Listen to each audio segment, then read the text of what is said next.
welcome back to this channel. It's your resident internet psychic medium, a spiritual advisor, Mystic Rain. And I want to call you out a little bit. Yeah. So if you are not in an emotional space to receive it, come back to this video later.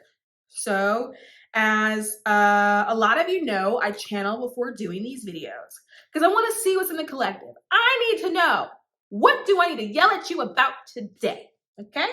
So today I'm calling you out. I have a question. Why do you keep apologizing for your truth?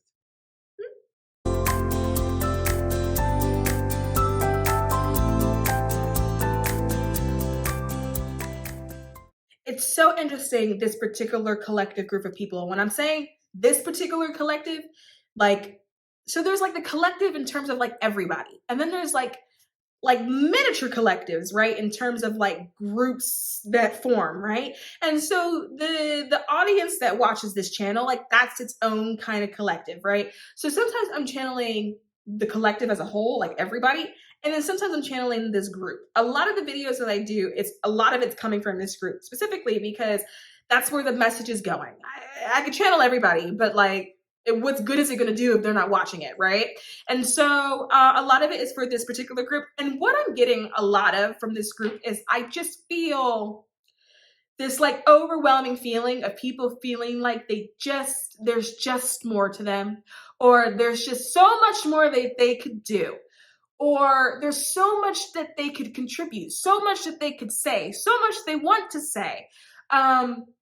That there's just like this underlying feeling and this underlying current of just feeling like you are so much more than what you show, or so much more than what you allow yourself to be publicly, or so much more than what you allow yourself to say. There's this feeling of being so much smarter than what people know that you are, because you don't really let them in on that aspect of you, right? There's this feeling of having so much more to say than what you actually say. And a lot of that is a feeling of like just not wanting to rock the boat, because sometimes rocking the boat is exhausting. Then you got to deal with the conflict. That's not really what you were here for. You just had an opinion. And like now you're here trying to talk Brenda out of not having hurt feelings because she internalized something you said. And so because of that, you're just like, I just don't really want to deal with it right now. So there's like a lot of feeling of that. There is some feeling of like hesitancy, just not necessarily knowing how it would be perceived. But I do sense a lot of that is like, I just don't really want to deal with the conflict or the potential fallout of talking. And not everybody is for like fear. Some people are just like, I just don't have the energy to deal with it. And so you don't. And so what's happened, it's just created a cycle and a pattern of just like not saying anything, even though you probably have something really, really good to offer. You probably are sitting on like wisdom that has an opportunity to change like everything in your entire environment, but you're like, because I don't feel like dealing with your emotional fallout, I'm just not saying anything at all. And so there's this kind of feeling like that. However, like so many of you are just gems and like reservoirs of information and knowledge that you're just like not sharing with people. And so here I am calling you out for not sharing it, right? Here's the thing about truth and speaking truth. You're not speaking truth for them. You're speaking truth for you, right? It's your truth. And the thing about truth is that it requires vision. Truth requires vision, and honey, not everybody is a visionary. And if you go through life waiting to share your truth, you're going to be waiting to come across visionaries. And some people, honest to God, are real blind. But the flip side to that is that the one holding the truth, the visionary, why aren't you doing something with that? If you are the visionary, why aren't you allowing yourself to like fully be in that power? Because one thing about being a visionary is that like, that's not everybody. That's not a universal thing that people carry. That's not something, in my opinion, that can be taught. It's a very natural thing. To be in a situation where you can observe, and a lot of you here are observers, like energy attracts like energy, so many of you are empaths. To be in a position where you have an ability to have a bird's eye view of a situation makes you a visionary. It's like being a hawk in the sky. A hawk? A hawk. Being a hawk in the sky. You know what? I don't think I ever realized just how much of a W had an effect on that word. But whatever, you're like a bird flying. I'm tired. But you have a bird's eye view. You have vision. Just like we can look up in the sky and we see that bird and we know that that bird has a bird's eye view. We don't have that view. There is nothing we can do to have that view. Unless we get on a plane or like board a helicopter, there is nothing we can do to have the same vision as a bird. There's just nothing we can do. We're not the same. We're not built the same. It works the same way in humans, right? So sometimes we don't say anything. We say, oh, they'll see it. They'll realize it later. No, they won't. Because not everyone is a visionary. Not everyone is good at it. Not everyone is meant to be. Because here's the thing about being a visionary. Once you become aware of that's what you are, and if you're resonating with anything that I'm saying, then that's what you are, right? Once you become aware of that, you now have responsibility. You got to do something with it. Because whether or not we like to admit it, and this goes back to a running theme that we have been discussing, visionaries lead. People with truth lead. They are in the front because they have vision, because a lot of people can't see. That saying, like the blind leading the blind, like that's for a reason. A lot of people can't see. A lot of people don't know where they're going. So you're sitting here listening to people say all types of wrong things and you're holding it back to yourself going, you know what, they'll figure it out. No, they won't. And honestly, the only opportunity that they would ever have in order to experience the truth would be from you.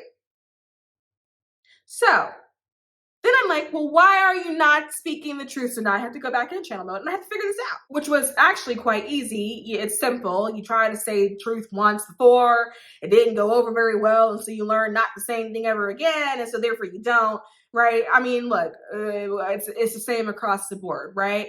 But we have to reach a point where we take control of our own journey and we take accountability for what we have the ability to be and who we have the ability to become. Right? And we have to allow ourselves to say, you know what?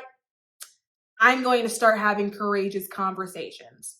And here's the thing about courageous conversations. They don't necessarily have to be hard conversations.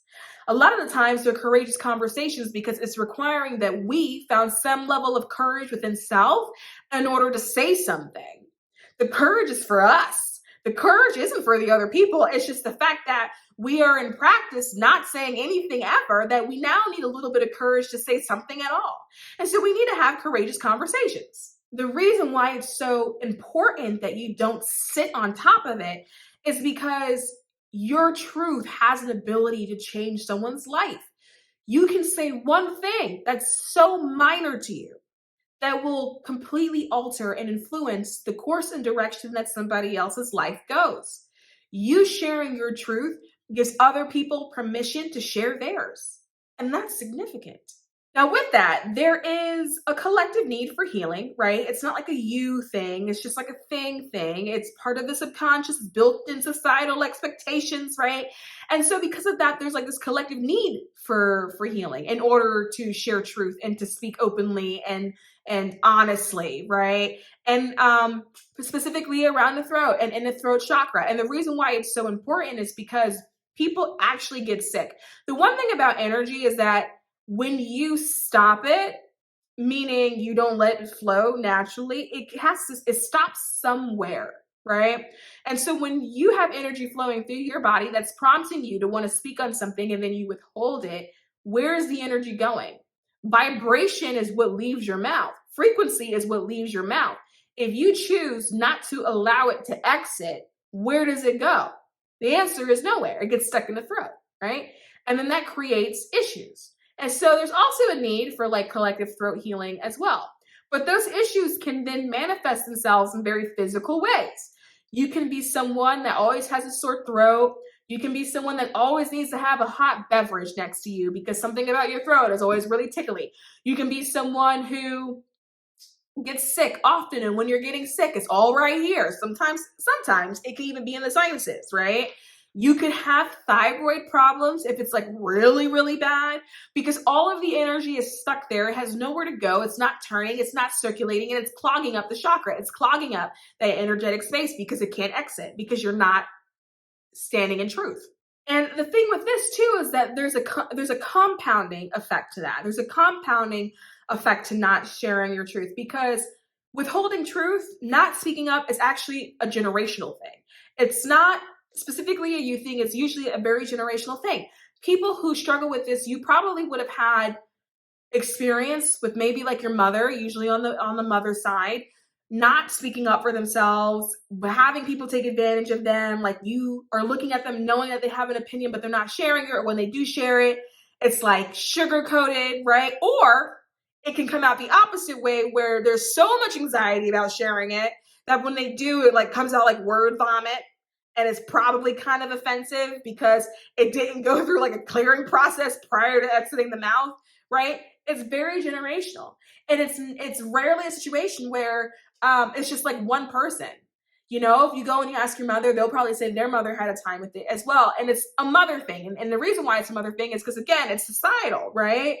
Men are not, there's no consequence for a man sharing an opinion, right? But there is one for a woman sharing hers. This is why it's such a difficult process to get over, and why a lot of you will go through moments in life where you're like, okay, this is the moment, right? You'll have, it'll be like New Year's. You'll have a New Year's resolution and you're like, this is the moment. This is the year. It's my year. It's the year I'm going to say no to things I don't want to do. It's the year I speak up. This is my year. And then like you get to February and you realize you failed and you got to start all over, right? It's the reason why like we go through so many periods of like relapse, for example, of trying to sort this out. Because it's not that people want to withhold. It's just that you don't want to deal with the issues that you feel like may occur if you did say something. But the issues that occur if you do say something are not your issues. They are the issues with other people. And whatever they've got going on, maybe they see you living in truth and they don't like it. They may not like it because it may make them uncomfortable, because they may have to face aspects of themselves they weren't ready to look at. They may not like it because it could be a jealousy thing or an envy thing, because they're looking at you like, look how confident that person is, because when you speak up, people interpret it as confidence.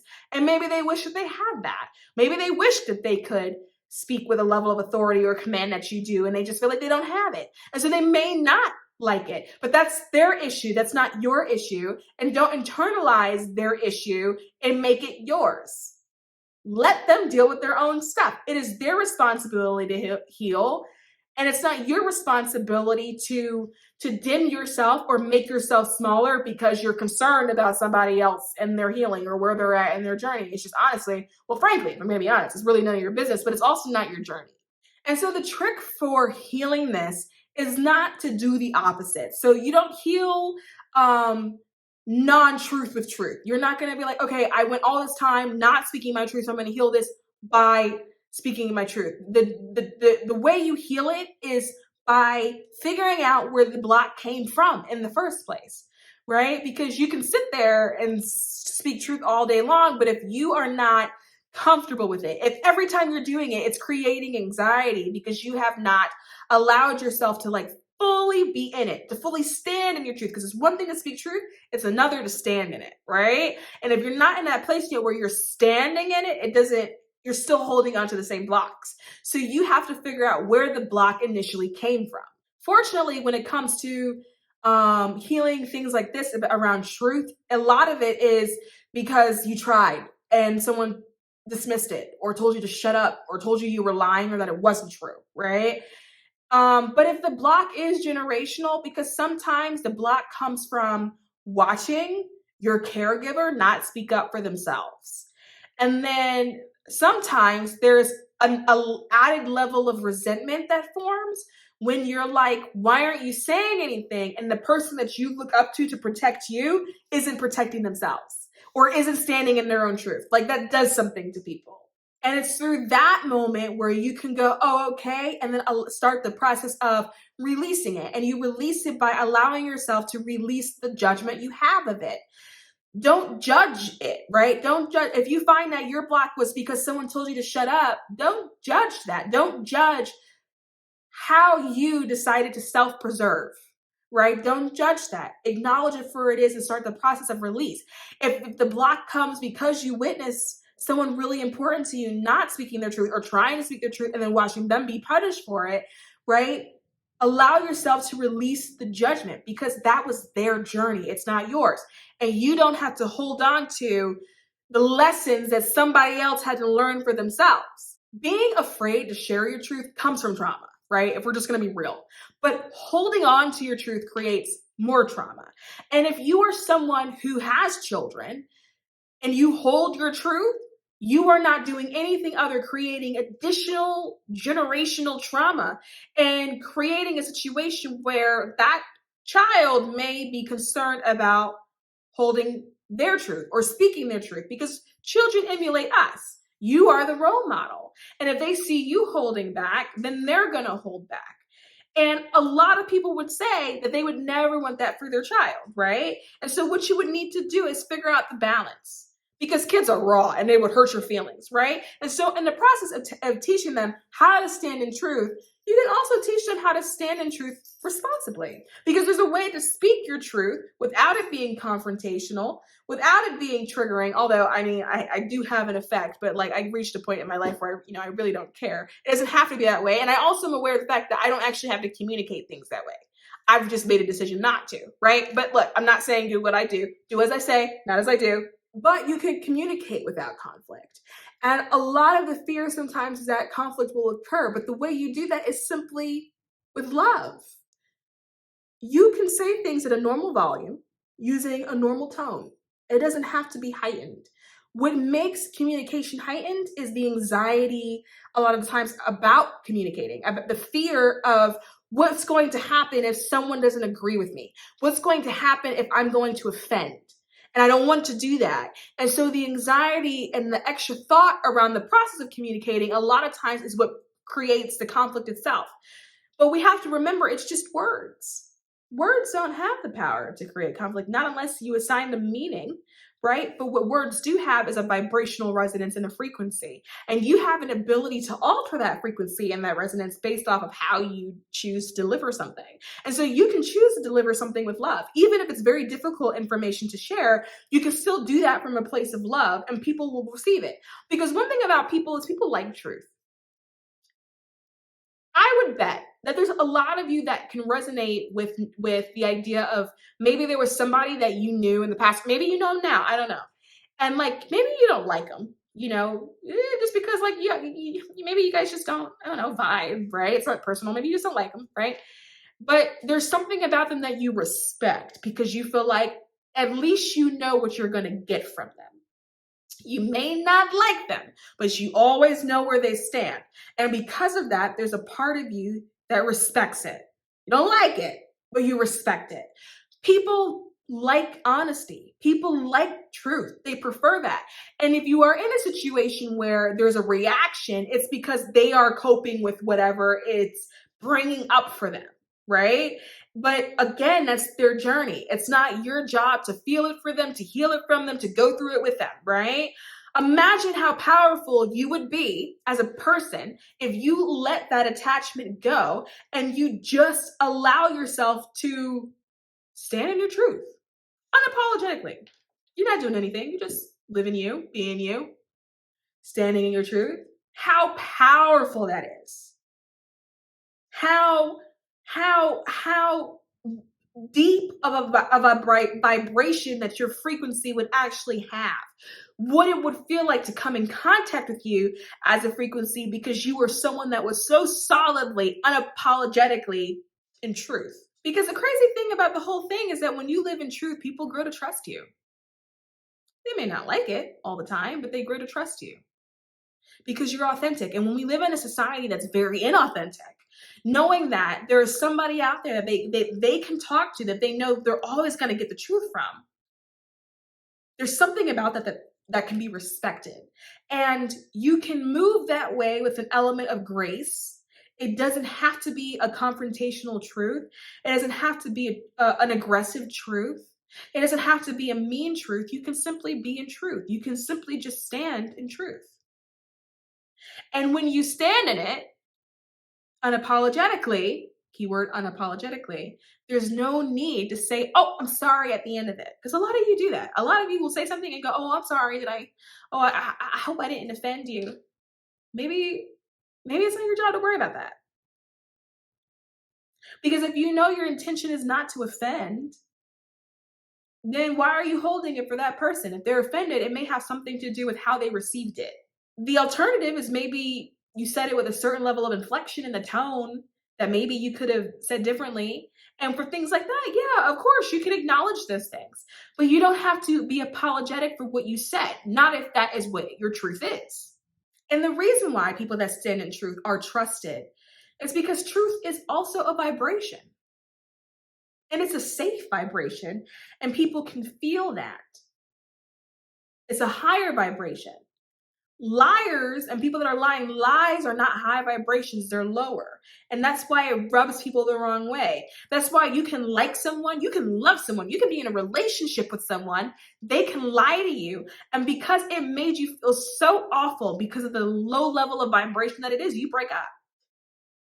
Or they can have that courageous conversation with you and tell you the truth. And even though it may have hurt to hear because you have to come to terms with whatever you're feeling internally, you're still together because you know you can trust them.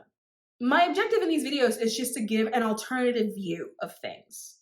And you do what you want with them. I don't care. I don't care if you agree or if you don't. But maybe there's pieces of it where you're like, oh, you know what? Actually, I feel like that can maybe be incorporated, or maybe I can maybe reframe how I'm viewing my life in order to live with a view of expansion, right? I just want to do what I can to assist people on their journey of expansion. And that's it. But I would say if you are someone that's like, you know what, actually, this is appealing to me, I actually want to work on that, then I'm going to ask you to consider doing one thing. And this may feel triggering, but if you want to move towards a place where you are standing in your truth, owning that, being unapologetic, first consider accepting that this point up until now has been a lie. First consider maybe accepting that how you've moved throughout life up until now has been a lie. First consider maybe accepting that things that you have said to people up until now may have been a lie. This doesn't mean that you were a liar. This just means that you were preserving the societal expectations of you, or what you perceive those societal expectations are. It doesn't mean that you're a bad person. It doesn't mean that you're a liar. It doesn't mean that like you're inherently untruthful. It just means that for whatever reason you were in a state of preservation, and that's okay. But in order for you to really stand in truth, you have to figure out what part of you have you been projecting that wasn't true. What part of you that you've been projecting that was a lie? Because that's a conversation that you have to have with yourself. Because we lie all the time, right? An easy example of that is having a friend say, hey, you want to help me move? And you're like, okay, but you don't want to do it. You just lied. The last time your significant other was like, are these sunglasses cute on me? And you were like, yeah. And then you thought they were hideous. You just lied, right?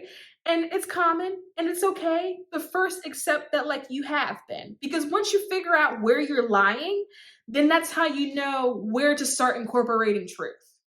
Every time someone has asked you for something and you said, here, sure, and you didn't want to give it up, you lied. And it's okay. But you have to identify those moments in order for you to not do it again. In order for you to start moving in a place of truth, you have to find all the areas of your life that you have been untrue. It's the only way to do it. So, food for thought. I'm going to leave this video here and let you mull that over. As always, if you like what you see, subscribe to this channel, and I'll see you soon.